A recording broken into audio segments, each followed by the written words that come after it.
this random live that I wanted to do Monday, but then I was traveling and it was not an easy drive. So I'm finally in Italy and happy to be here to be talking to you again. So the topic that I wanted to talk to you about that came out from our discussion session today was one of my amazing humanitarians, and the topic was of how certain thoughts, certain feelings just keep like invading us. And the topic that came to my mind is how we might be also in this position of enslaving ourselves.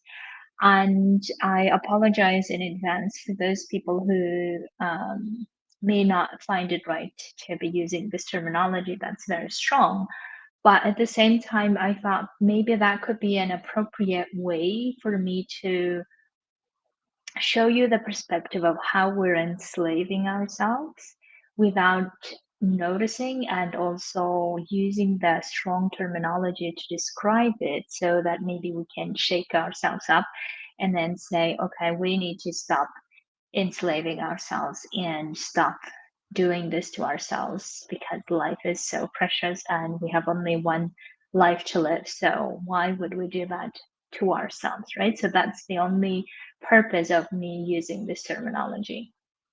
So I have looked up the dictionary of enslaving just to get specific clue of how we really define it. And one of the things that's really struck me is the definition of Cambridge Dictionary is like to force somebody to remain in bad situation. That's, I think, one of the definitions that I hadn't really think about it, but I think that's one of the definitions that I will be speaking about here as well. And of course, beyond the making someone a slave, the other one is to control someone's actions, thoughts, emotions, someone's life, right? And it was also giving me some like expressions of how we use this term in the context of guilt enslaved him or her, right? So from this perspective, I see that a lot of us are enslaving ourselves in the sense of keep putting ourselves in this bad situation that we consider bad, but we keep putting ourselves in those situations because we don't really trust ourselves and our abilities to find something better, something different, something that actually that we can make a change, that we can actually do something that we want to, and we just keep enslaving ourselves in that situation instead of doing something about it. Or even if we do something about it, then we get scared by the failures that we encounter, and then we just keep putting ourselves back in that situation. And that's one of the things that I was thinking of, how we're enslaving ourselves in that situation of having the desires of maybe fighting for inequality, or maybe helping people in different difficult life circumstances, but we are being enslaved by our comfort, by our stability, and by how we can do XYZ because, right? So these are one of the ways that I want you to think about how we're enslaving ourselves, meaning controlling our actions, controlling our thoughts, or controlling everything so that, or even suppressing our emotions so that we don't go actually do the things that we want to do. Another way that I see that we are enslaving ourselves is the way that um, we are just feeling like our thoughts just keep invading ourselves. Like we just keep feeling like under the influence of our thoughts, our feelings, and we just can't do anything about it. And the reason why we keep doing that, because we feel powerless, because we're afraid of them so much, and therefore we just keep enslaving ourselves with the thoughts, with the feelings that we know, and keep suppressing everything else. But the biggest thing that I see where we're enslaving ourselves is we're conditioning ourselves, right? So the way we're conditioning ourselves is we're saying that we are only good as if we achieve XYZ.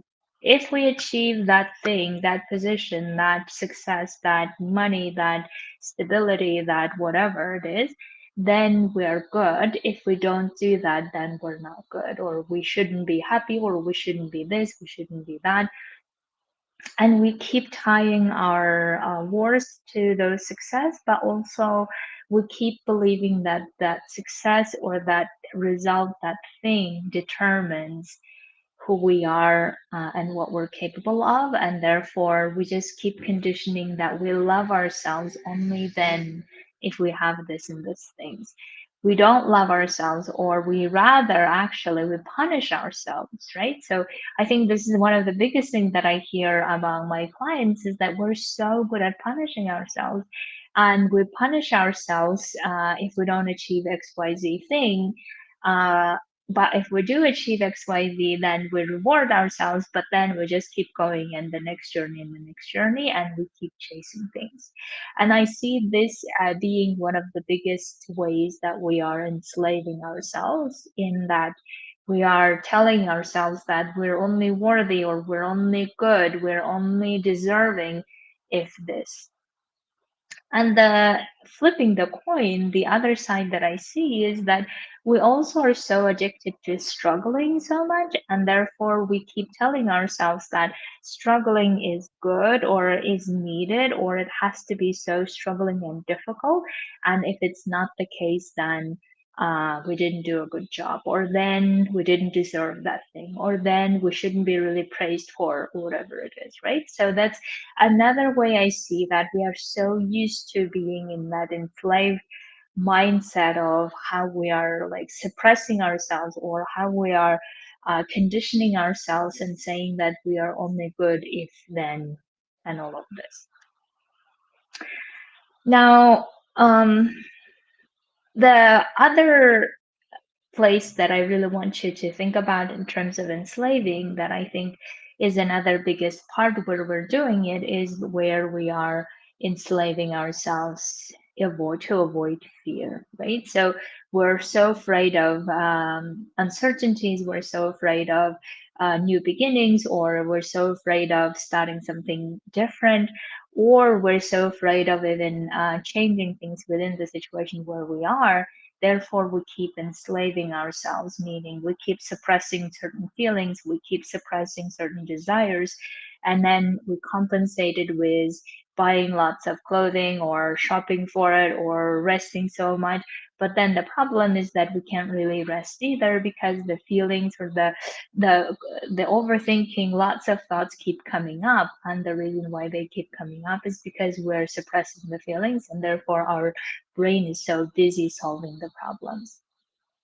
So I really wanted to show you this from this perspective of enslaving ourselves, so that you could maybe look at it in another manner of how we are basically enslaving ourselves, meaning trapping ourselves, or keep pushing ourselves to be in the bad situation that we don't like, or keep controlling everything so that we can't leave the comfort of where we are, or we can't leave the stability of where we are.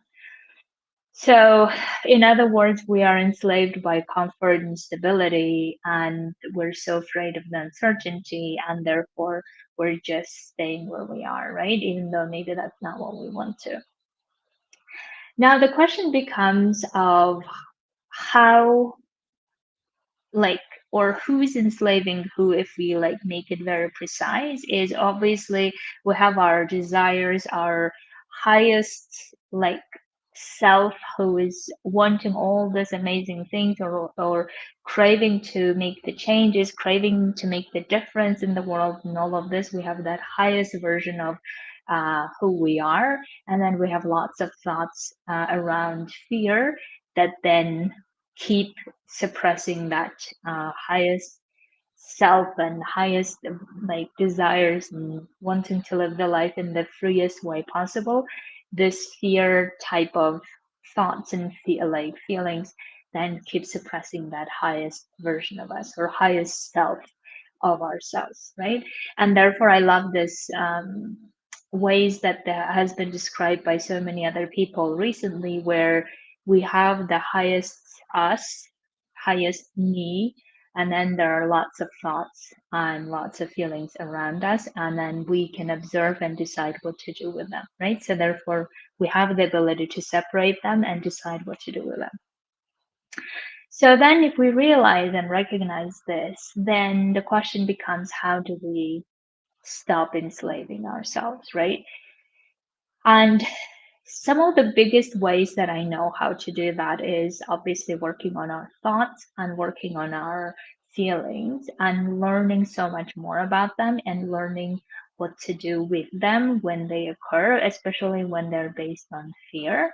And fear, don't get me wrong, is not necessarily a bad thing in quotes, right? Fear has lots of useful qualities, but we also know that fear tends to also put us in situations that we don't want to be in, and therefore, and ironically, fearing something else, we put ourselves in the fear situation, right? So that's why knowing all of this is that one of the biggest ways that we can do is working on those thoughts and feelings and learning and getting to know them so that we know who is governing us or what thoughts are governing us, what thoughts are making our choices, what thoughts are actually getting us away from making those choices intentionally.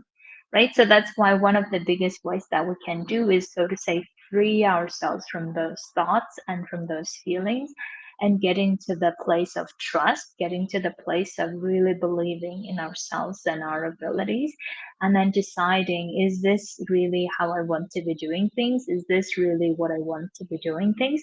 Or I'm just enslaving myself to doing things because I'm afraid of the other thing, right? I'm afraid of the uncertainty. So that's like the biggest way that we can untangle this and free ourselves from it. And I love this ways of like thinking about how we can declutter our mind and feelings. And then once we have a bit of an order in ourselves, then we can decide, is this really how I want to be deciding? Is this really how I want to be doing things or not? Another way is obviously removing those conditions and tying our worth to that success, tying our worth to how great we are only if we have this XYZ. That's another work that I have done, and I continue doing this as well, even now. But untying that and not conditioning ourselves to we're only good if then, we need to remove that. And that takes some work. And I really invite you to work on this with me, because I find that if we can get ourselves to the place where we can like ourselves, even if we don't love ourselves, fine, but we can like ourselves without having any conditions, then we're good to go for anything that we want in life. So that's another way that we can really untangle, is by how can we like ourselves? How can we stop punishing ourselves for not having achieved XYZ? Or what do we believe that achieving XYZ means about ourselves, right? So really exploring those parts and really getting to, if we really recognize all the freedom, all the resources that we have within us, all the ways that we have created things that we have currently in our lives, and how much more we can do if we wanted to, but doing it out of really deeply desiring, really following that truth within us, instead of I have to otherwise, or this is the only way, or I can't really, I don't have time, or whatever it is. Then we start again enslaving ourselves and pressuring ourselves to being in a situation that we don't want to, or keep controlling our feelings, keep controlling our thoughts that we really that produce desire for us, we really keep controlling, and therefore not even enjoying the certain life, not even enjoying the stable life that we have. That's really what I would love for you to avoid or explore removing for yourself. So that's why I really encourage everyone to think about where in your life you might be enslaving yourself, and how does that feel. And by enslaving, I mean, how are you forcing yourself to do things that you don't want to do? How are you forcing yourself to be in the situation that maybe you don't want to be in? How are you forcing yourself or suppressing your emotions or desires that actually want you to get out and do other things in the world? And I invite you to come to coach with me to free yourself from those thoughts, free yourself from those emotions, so that you can start being aligned with your emotions of true desire to go for what you want to, true purpose, true fulfillment that makes you really an amazing human that you already are.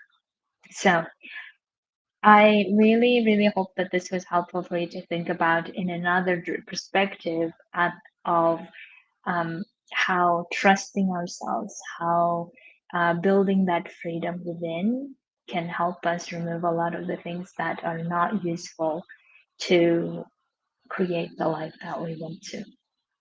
Have an amazing week, my dears. I will be speaking to you tomorrow. Until then, I hope you will enjoy and um, allow yourself to free from enslavement of yourself.